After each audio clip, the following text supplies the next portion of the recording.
그와 함께 올라갔던 사람들은 이르되 우리는 능히 올라가서 그 백성을 치지 못하리라.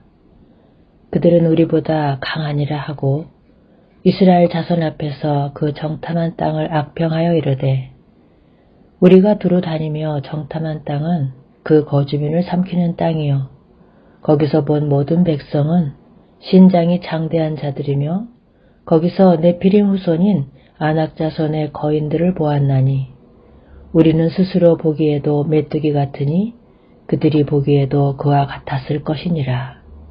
민수기 13장 31절에서 33절입니다. 오늘은 한 장관을 세우고 애굽으로 돌아가자는 주제로 함께 말씀 보도록 하겠습니다.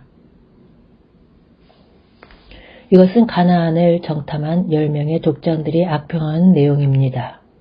민수기 9장은 곧 그들이 여호와의 명령을 따라 진을 치며 여호와의 명령을 따라 행진하고 또 모세를 통하여 이르신 여호와의 명령을 따라 여호와의 직임을 지켰더라 하고 끝맺고 10장에서는 유다 진기를 선두로 보무도 당당하게 출발을 한 여호와의 군대입니다. 그런데 11장에서는 만나 외에는 보이는 것이 없도다 하고 불평을 하고 12장에서는 모세를 비방하고 13장에서 10명의 족장이 악평을 하더니 14장에 이르러서는 드디어 이에 서로 말하되 우리가 한 지휘관을 세우고 애굽으로 돌아가자 하고 반역하는 사태가 벌어진 것입니다. 이스라엘 백성들은 출애굽 과정에서 두 번의 치명적인 반역 사건을 저질렀습니다. 첫 번은 금송아지 우상을 만들어 놓고 그들이 말하되 이스라엘아 이는 너희를 애굽 땅에서 인도하여 낸 너희의 신이로다 한 사건인데 이때에 하나님께서는 그런즉 내가 하는 대로 두라. 내가 그들에게 진노하여 그들을 진멸하고 너를 큰 나라가 되게 하리라 하셨습니다. 이는 이스라엘의 선민됨을 폐하시겠다는 뜻입니다. 그러자 모세는 주의 종 아브라함과 이삭과 이스라엘을 기억하소서 주께서 그들을 위하여 주를 가리켜 맹세하여 이르시기를 내가 너희의 자손을 하늘의 별처럼 많게 하고 내가 허락한 이 온 땅을 너희의 자손에게 주어 영원한 기업이 되게 하리라 하셨나이다 하고 탄원했습니다. 유념하시기를 바랍니다. 모세는 하나님께서 아브라함과 이삭, 야곱에게 세워주신 메시아 언약을 붙잡고 강구하였던 것입니다. 이럴 경우 하나님께서는 언약하시고 맹세로 보증하신 것을 파기하실 수가 없으신 것입니다.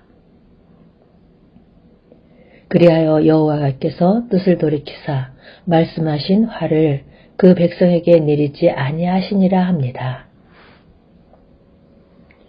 두 번째 본문에서는 우리가 한 지휘관을 세우고 애굽으로 돌아가자 한 반역 사건인데요. 여호와께서 모세에게 이르시되 이 백성이 어느 때까지 나를 멸시하겠느냐.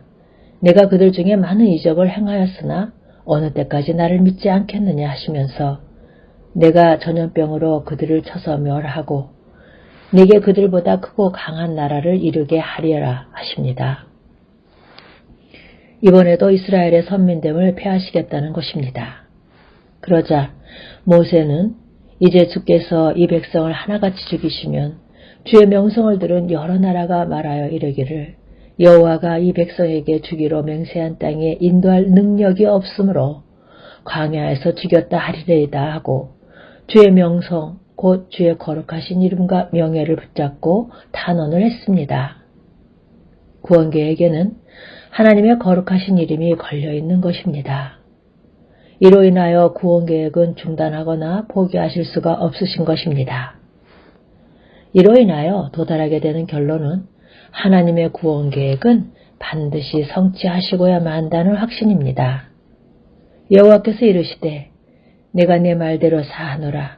그러나 진실로 내가 살아있는 것과 여호와의 영광이 온 세계에 충만할 것을 두고 맹세하노니 내 영광과 애굽과 광야에서 행한 내 이적을 보고서도 이같이 10번이나 나를 시험하고 내 목소리를 청정하지 아니한 그 사람들은 내가 그들의 조상들에게 맹세한 땅을 결단코 보지 못할 것이요 또 나를 멸시하는 사람은 한 사람도 그것을 보지 못하리라 하고 선언하십니다. 그럼 무슨 뜻일까? 하나님의 거룩하신 이름과 열조에게 맹세하신 언약을 인하여 이스라엘의 선민됨은 패하시지 않으시나 반역한 개인은 심판하시겠다는 말씀입니다. 그럼 해답 부분을 보겠습니다. 민수기 14장의 반역 사건 후에 이어지는 15장은 여호와께서 모세에게 말씀하여 이르시되 이스라엘 자손에게 말하여 그들에게 이르라. 너희는 내가 주어 살게 한 땅에 들어가서 여호와께 화제나 번제나 서원을 갚는 제사나 낙헌제나 정한 절기에 소나 양을 여호와께 향기롭게 드릴 때에 하고 시작이 되는데, 그렇다면 이 15장이 어떻게 반역에 대한 해답이 될 수 있습니까? 15장에는 번제와 화목제, 속죄제 등을 드리라는 말이 17번이나 등장합니다. 그러면 반역 사건 후에 번제와 화목제, 속죄제 등을 드리라 하신 의도가 무엇일까? 15장 23절에서 24절을 보십시오. 곧 여호와께서 모세를 통하여 너희에게 명령한 모든 것을 여호와께서 명령한 날 이후부터 너희 대대에 지키지 못하여 회중이 부지 중에 범죄하였거든. 온 회중은 수송아지 한 마리를 여호와께 향기로운 화제로 드리고 규례대로 소제와 전제를 드리고 수녀서 한 마리를 속죄제로 드릴 것이라 하십니다. 요약을 하면 명하신 계명을 자손 대대로 지키지 못하면 속죄제를 드리라는 말씀입니다. 이는 인간의 행위로는 구원 얻을 가망이 없고 오직 번제와 화목제와 속죄제 등으로 예표된 그리스도의 대속으로만이 가능하여진다는 점을 드러내고 있는 것입니다. 이 점을 14장의 문맥으로 설명을 한다면 백성들의 반역죄와 저주를 자기 아들에게 대신 정죄하시겠다는 뜻이 되는 것입니다. 이런 맥락에서 번제와 속죄제를 드리라 하심은 받으시기 위해서가 아니라 주실 것과 그것도 죄인들을 위하여 자기 아들을 대속제물로 내어주실 것을 의미합니다. 그래서 이것이 인간의 반역에 대한 하나님의 해답이 되는 것입니다. 그럼 해설 부분을 보겠습니다. 인간은 언제나 불신하고 불순종하고 패역하고 반역하지만 그때마다 하나님께서는 죄가 더한 곳에 은혜가 더욱 넘쳐나니 한 넘치는 은혜로 막아주셨다는 것이 구속의 역사인 것입니다. 그리고 은혜의 핵심은 자기 아들을 대속제물로 내어주신 구속에 있다는 점을 명심해야만 합니다. 28장과 29장에는 드리라는 말이 각각 28번과 합해서 56번이나 등장합니다. 이를 문맥적으로 보면 26장에서 이 세대들은 계수하게 하시고 27장에서 여호수아를 모세 후계자로 세우신 후에 28장과 29장에서 가나안 땅에 들어가서 제물을 드리라 하시는 문맥입니다. 드리라는 말이 합하여 56번이나 등장하는데요.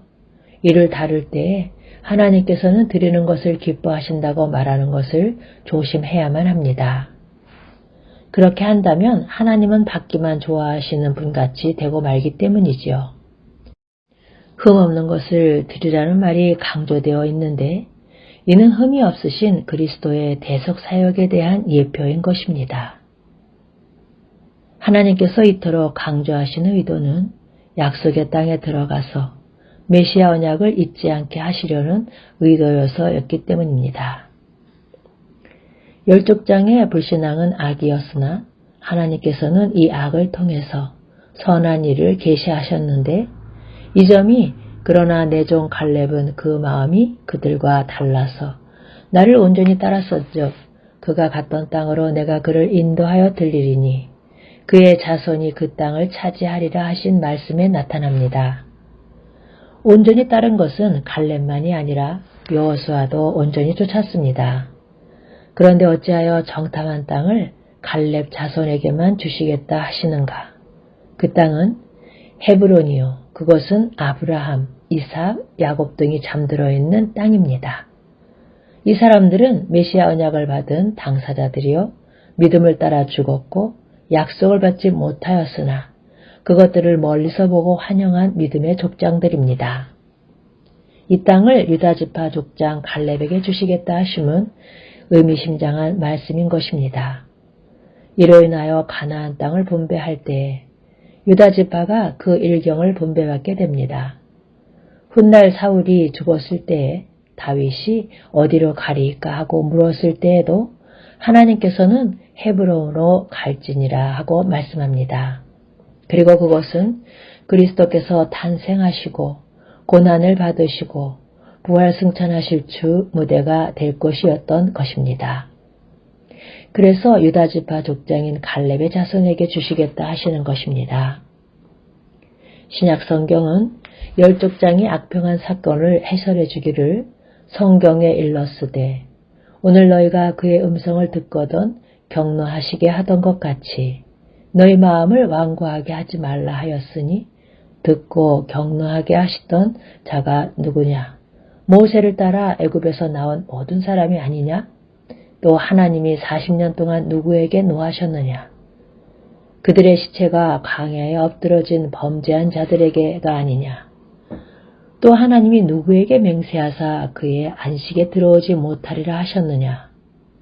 곧 순종하지 아니하던 자들에게가 아니냐? 이로 보건대 그들이 믿지 아니하므로 능히 들어가지 못한 것이리라 합니다. 그러므로 우리는 두려워할지니 그의 안식에 들어갈 약속이 남아있을지라도 너희 중에는 혹 이르지 못할 자가 있을까 함이라.